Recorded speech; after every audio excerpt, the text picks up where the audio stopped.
Esta es una imagen satelital del puerto de Beirut en Líbano, capturada el 31 de julio de 2020.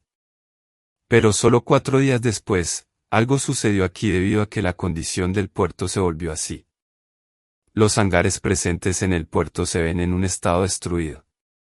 Mientras que un cráter de 135 metros de ancho o tan grande como la longitud de dos Boeing 747 es visible en este lugar.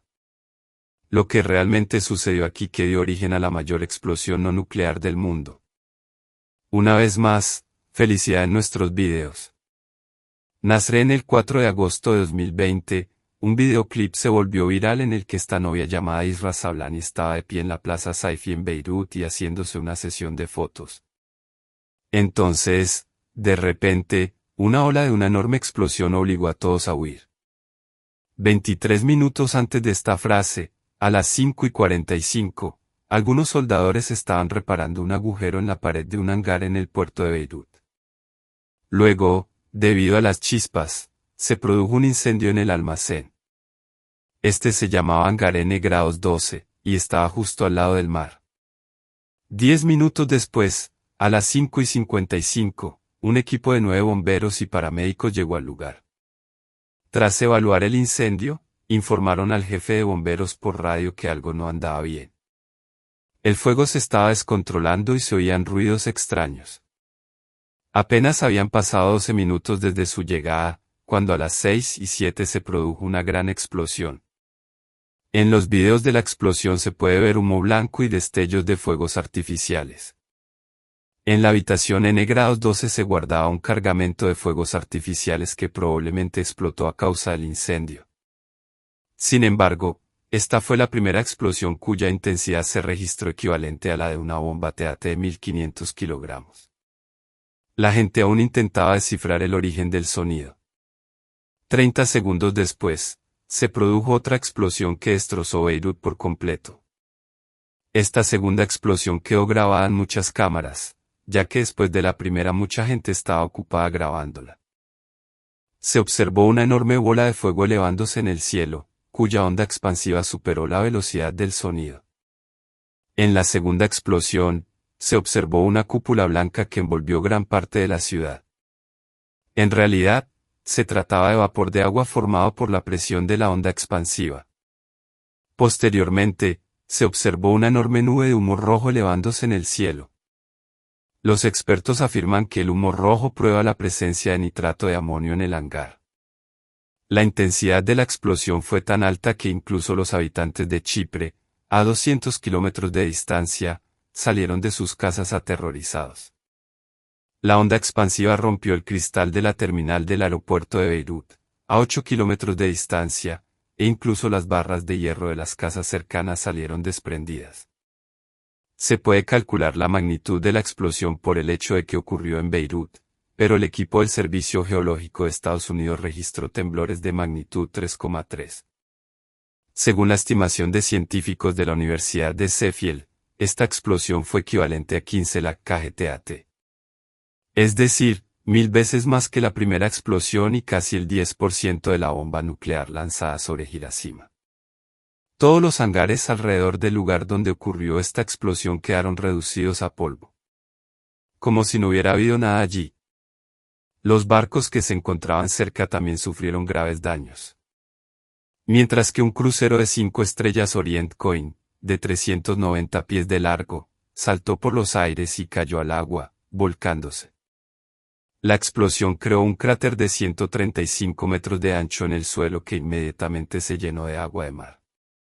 La explosión de Beirut se considera la mayor explosión no nuclear del mundo.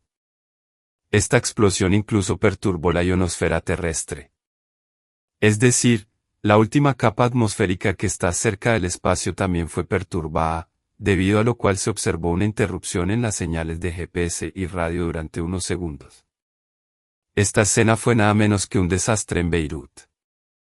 Las calles de la ciudad se vieron sumergidas en la destrucción. Edificios enteros en el norte de Beirut fueron destruidos. Se veían árboles arrancados, vehículos volcados y vigas de acero dobladas por todas partes. La fuerza de la explosión dejó sin electricidad a la ciudad, dificultando aún más las labores de rescate. Se utilizaron excavadoras militares para despejar las carreteras y permitir que los rescatistas llegaran al lugar. 218 personas perdieron la vida en el incidente, más de 7.000 resultaron heridas y el 12% de la población de Beirut se quedó sin hogar en un abrir y cerrar de ojos. Los hospitales y centros médicos donde debían ser atendidos los heridos también quedaron destruidos por la explosión. Muchos hospitales comenzaron a atender a los heridos en estacionamientos y aceras. El Hospital St. George, ubicado a pocos metros del puerto de Beirut, continúa atendiendo a pacientes en aceras rotas incluso después de quedar completamente destruido. A pesar de esto, miles de heridos tuvieron que ser devueltos simplemente por falta de espacio en las aceras. Se cree que, tras la explosión, las personas sin hogar se refugiaron en las casas de los habitantes de Baro que se salvaron gracias a su distancia del puerto. El incendio continuó ardiendo durante 7 horas tras la explosión y nubes de humo negro permanecieron en el cielo hasta el día siguiente. El olor a azufre y caucho quemado se sintió en el aire durante los días siguientes. Pero después de unos días, estallaron protestas en todo el Líbano.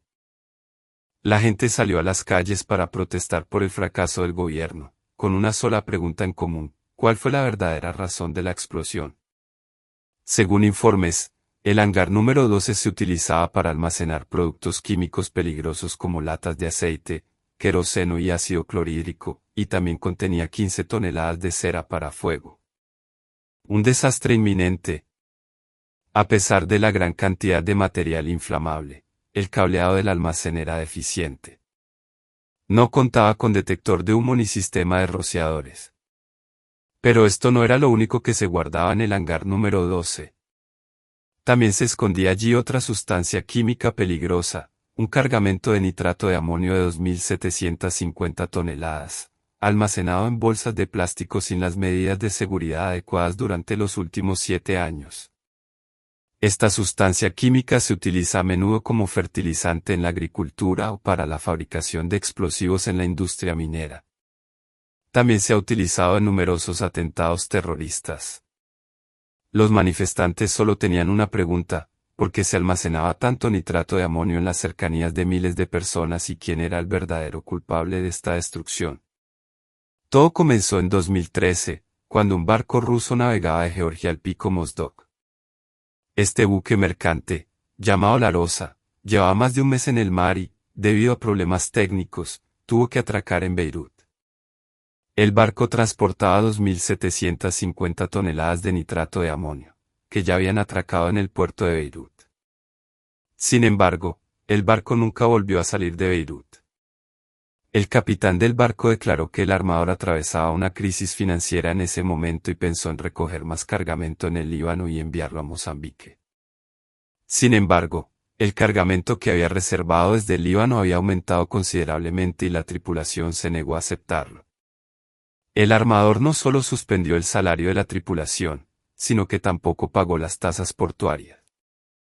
Las autoridades de Beirut mantuvieron a la tripulación encerrada en el mismo barco durante los siguientes 11 meses por no tener visados para entrar en el Líbano.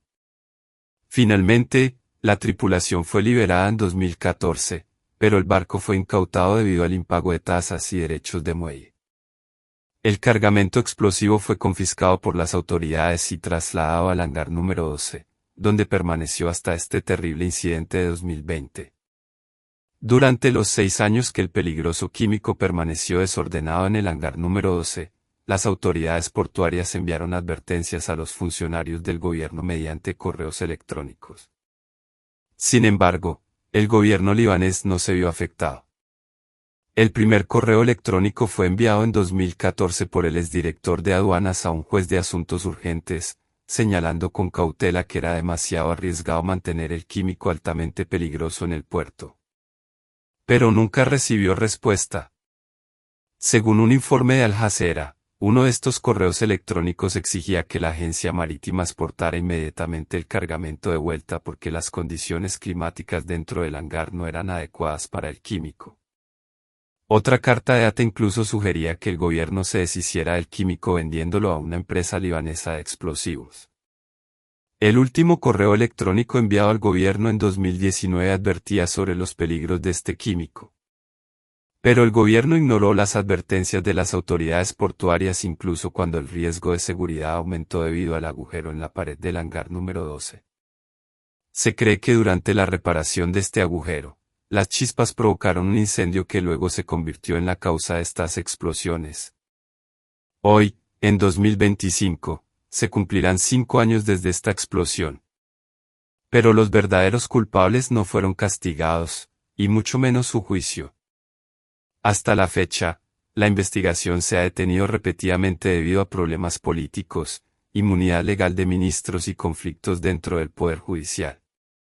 Cuando el juez Faisaban acusó a ministros de alto perfil, fue destituido.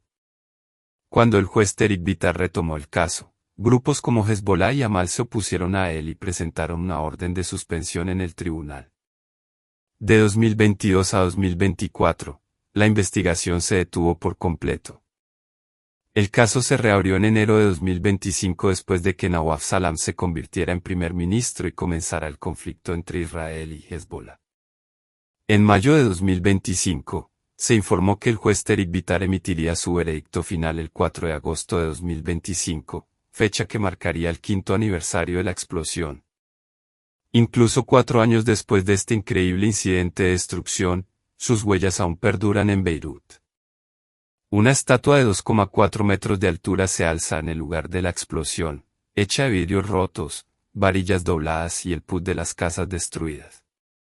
Esta estatua tiene la forma de una mujer de pie con una espada en la mano en memoria de las 218 personas que perdieron la vida ese día. A los pies de la estatua hay un reloj que aún marca las 6:08 y ha permanecido cerrado en las mismas condiciones desde la explosión. Espero que les guste y compartan este video. Nos vemos en el próximo video.